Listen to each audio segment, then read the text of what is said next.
Hello students, मैं doctor Ritu Tiwari.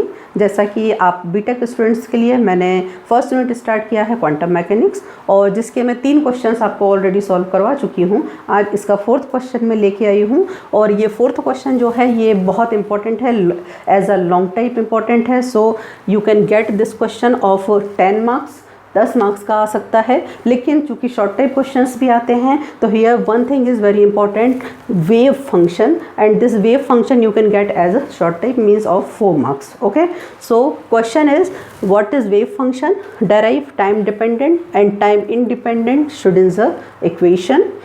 दूसरे form में आ सकता है और करके find the value of momentum operator and energy operator. So we are just going to solve these questions, even these word they are very very uncommon type of words, so I will make you familiar these words, but before that I am just starting wave function.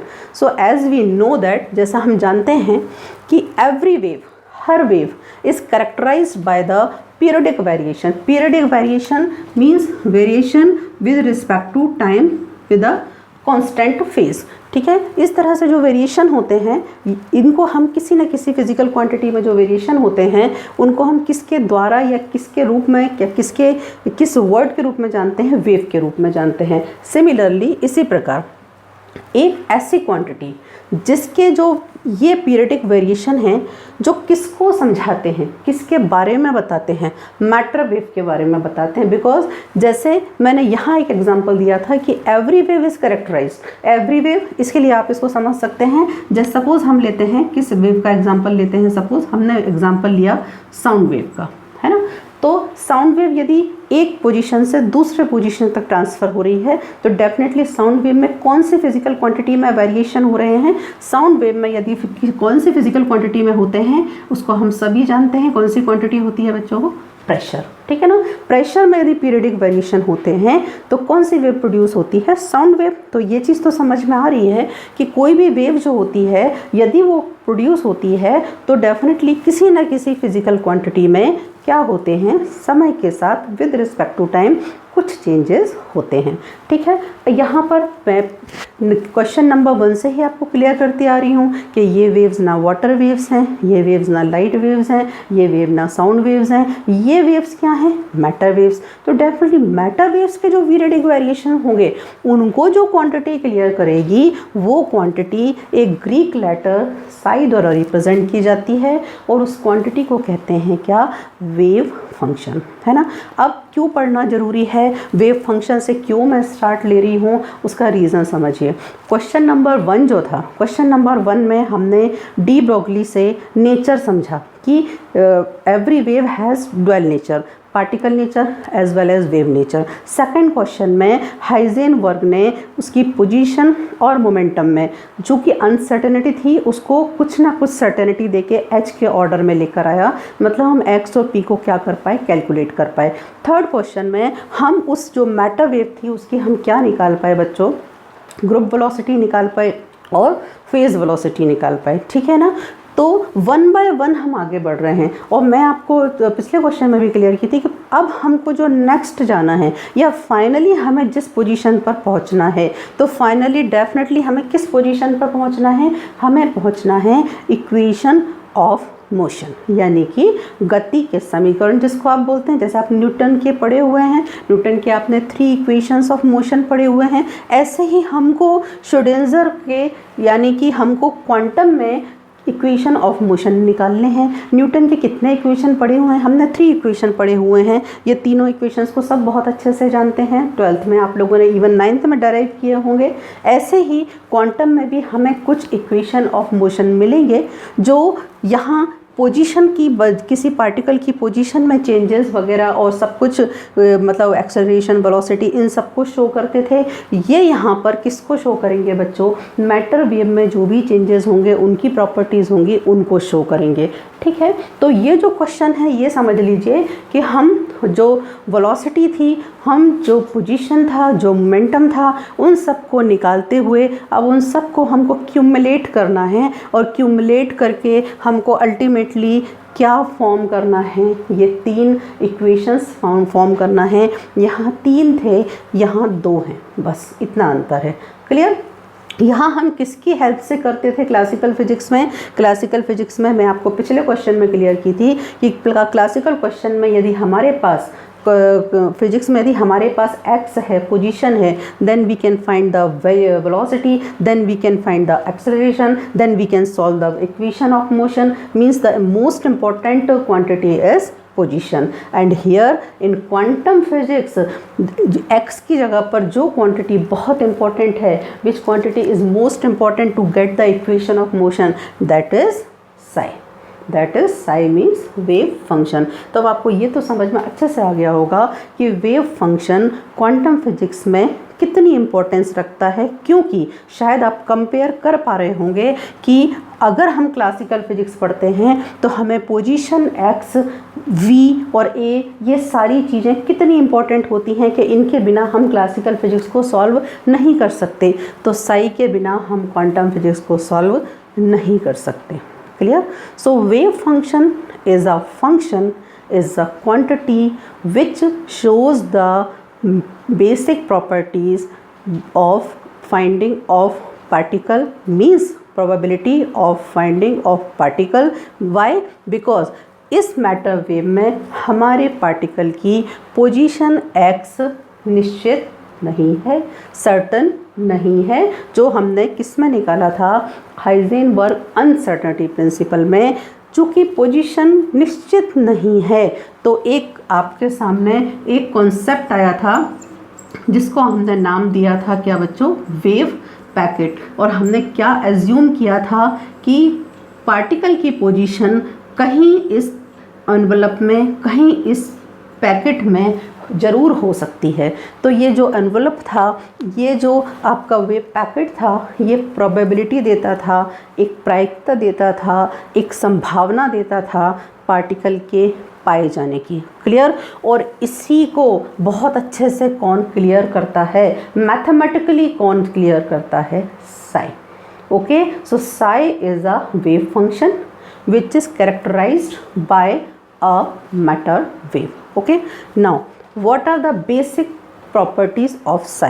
ठीक है, so since it is a mathematical function है, then it has to follow some mathematical rules. So first is it is single valued, means इसका एक ही मान होता है।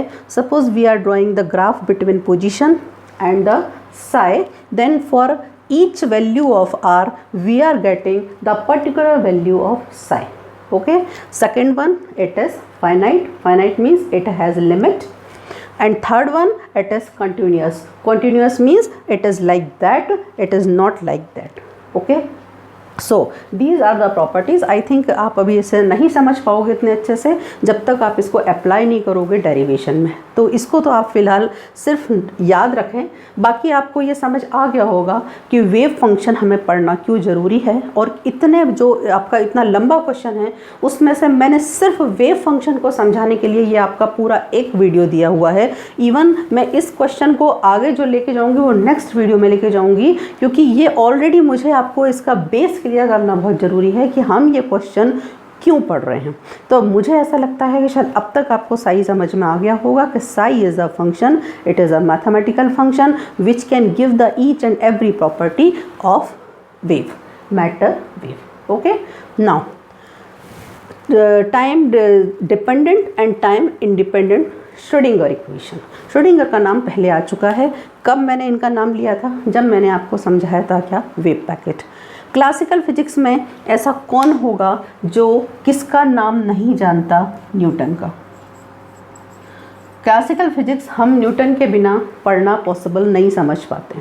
Okay, ऐसे ही quantum में यदि क्वांटम का न्यूटन है तो क्वांटम का न्यूटन है Schrodinger.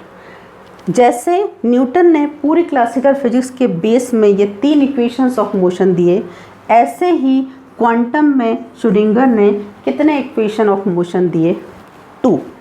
One is time dependent and second one is time independent. Okay, तो जब तुमको आपको न्यूटन के 3 इक्वेशन पढ़ना बहुत इंपॉर्टेंट थे, उसके बिना क्लासिकल पॉसिबल नहीं था, तो क्वांटम में ये दोनों इक्वेशन के बिना क्वांटम को सॉल्व करना पॉसिबल नहीं है। So these are time dependent and time independent. These are the equations of motion, but equation of motion of matter wave. Okay, and we have to solve these equations with the help of psi. Psi is the mathematical function and which give the probability of finding the particle. Clear? Now जैसा हमको समझ आ रहा है कि psi कैसा nature रख रहा है, wave nature as well as particle nature. So mathematically psi is a complex quantity. इसको हम इस तरीके से शो कर सकते हैं, where real part is here and imaginary part is here. ठीक है, it's complex conjugate A minus IB. Clear? And if we just multiply this, so A plus IB, A minus IB is equals to A square plus B square, means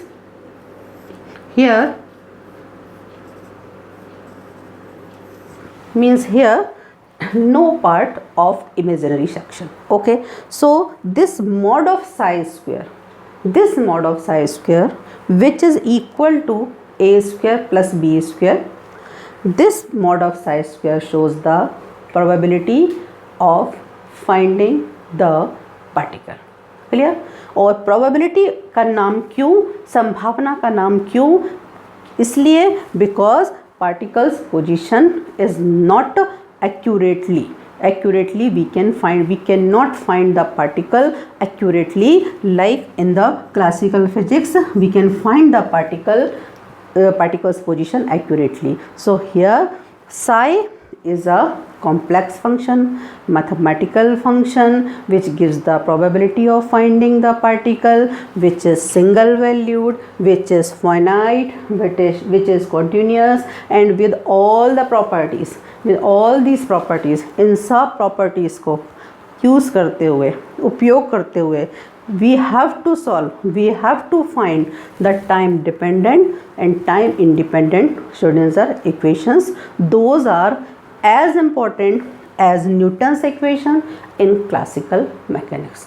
okay, so now मुझे ऐसा लगता है कि मैंने आपको शायद ये important जो क्वेश्चन है इसकी इम्पोर्टेंस के बारे में बहुत अच्छे से समझा पाई होंगी कि वेव फंक्शन क्यों इम्पोर्टेंट है. रही बात इसकी कि आपको ये चीज़ें किस तरह से अप्लाई करनी है, तो वो आप जब इसको सॉल्व करना स्टार्ट करेंगे तो आप ऑटोमेटिकली उसको अप्लाई करना समझ जाएंगे. ओके, तो ये हुआ सिर्फ क्वेश्चन का ये वाला part, what is wave function. और इसको प्रॉपरली किस तरीके से लिखना है, क्योंकि मैंने आपको काफ़ी कुछ बताया, बट इसको आपको एग्ज़ाम में 4 मार्क्स के हिसाब से कैसा लिखना है तो वो मैं आपसे हमेशा कहती हूँ कि मैं यहाँ आपको सिर्फ समझाती हूँ. नोट्स तो आप मेरी वेबसाइट पर जाकर कलेक्ट कर सकते हैं. क्लियर? तो इसके बाद अब मैं इसका अपना जो मेन पार्ट है time dependent and time independent equation लेके आपको नेक्स्ट वीडियो में मिलती हूँ. अगर आपको ये चीज़ बहुत अच्छे से समझ आई है तो आप इसको लाइक भी कीजिए, शेयर कीजिए और सब्सक्राइब अवश्य कीजिए. Thank you very much.